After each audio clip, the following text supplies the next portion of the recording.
Hi everyone. Yeah. We have a special guest tonight here in Mandarin Mandarin. This is Alan, by the way. So our friend here will be discussing about how to create an immersive language learning experience right in your home country. Like especially for us here in Mandarin Mandarin, it's Mandarin Chinese, right? So how to create an environment here in our own country without going to China or Taiwan or some other Mandarin speaking countries. So without further ado, here's our friend Mars Dorian, who learned Japanese in Australia, and he's gonna teach us about his experience. So there you go. Hey Mars, how are you doing? Konnichiwa, minasan. Alright, That was just like Japanese greeting. I still alright, remember it. cool. I had to make that joke. So yeah, Yeah, could you tell us something about yourself, dude. Mars? Yeah. So I'm living still like in Germany in Berlin, and I'm like self-employed. Like I have online presence where I make money through consulting and brand design. And I'm slowly venturing into cartooning and trying to mix that with my marketing.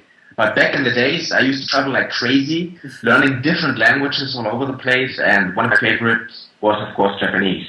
Right, right. Could you share us something about your motivation, why you wanted to learn Japanese in the first place? Well, I gotta admit, I'm like a total manga and anime geek Yeah. Okay. back in high school, and I was so crazy over it, and I always thought like, the good stuff is still in Japan, right? Right. Or Europe or somewhere else in the world, it's not like, we just get a tiny amount of the stuff we get in Japan. So I thought like, when I was traveling to Australia, like, so many Asian people here, and especially like Japanese people, Right. and they told me, if you're such a big fan, just go to Japan. Just go there, right? And I said, like, I know, but the language is so hard. Like, I'm European, like, I'm not good with Asian languages. They're like, you're gonna learn it if you have to will. And since I was such a big geek, I said, I'm gonna just go for it. And my love for their culture and their entertainment just made me learn that language. Right. Right. That was it. So could you tell us like so you learned Japanese in Australia, right? So how did you create an environment where you could learn immerse Yeah. yourself in Japanese while living in a different country? Well, a couple of things, right? So a good friend of mine told me that if you want to learn a language and you're like in a country where people don't really speak that language, then you've got to create that environment for Right. yourself, like artificial language environment. So what I did was I met some Japanese people there, and I asked them actually to live with them in a flat in the central area of Melbourne, just to be around Japanese people. And I liked them really a lot, and I said, sure, go for it. So that was the first step, living with the Japanese people. That may be a dramatic step for some, but I have many more options. Then what I did was like I was pretty broke, right? I was bartending on the side, and I didn't have much money, so I couldn't like spend a lot of money on the teaching stuff. Right. Right. But I'm glad they had the internet. So pretty much did like Skype, and I did like a tandem. In Europe we call it tandem, and tandem is when you take a native speaker and you exchange like your language skills for theirs. So that you say like we're gonna talk half an hour Okay. for 15 minutes. I'm gonna talk in my language, so you're gonna learn, and in 15 minutes you're gonna talk in your language, so I'm gonna learn. And I listen to like Japanese pop. Okay. Uh, Even though I didn't like it at all in the beginning, but I just get the feeling for the music and just to get used to that sound that they're Yes. saying, right, to that language. Mm-hmm.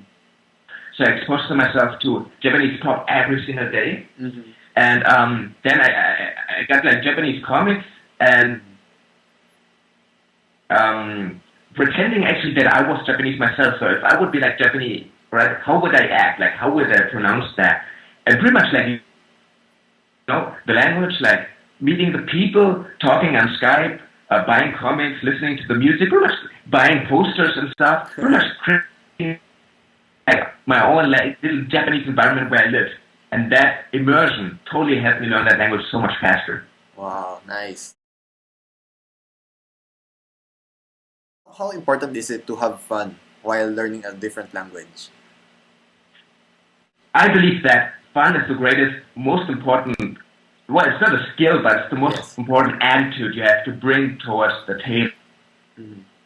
Because here's the thing, I had a lot of friends, mostly Asian in that area, was in Chinatown, and they all tried to learn English. Most of them didn't like it.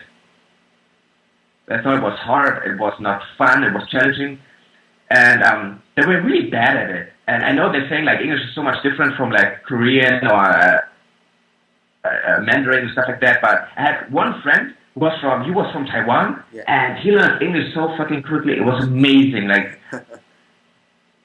I think it took him half a year to really get really rock solid at it in half a year. But he was having really a lot of fun. Like he was like just like, oh yeah, I'm gonna learn English, more grammar rules. Oh my god, it's gonna be so fun. And I'm like, holy crap, this guy has the right attitude. And because of that, he learned it like so fast, while the other one didn't really improve over the course of 1 year.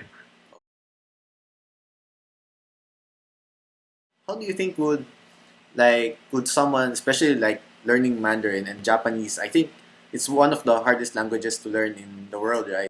So how do you think you could incorporate fun with learning the language? I heard somewhere that you should like intertwine your interests. Like if you like sports, you could intertwine that with learning the language, so that your natural interests and your language skills would somehow improve at the same time.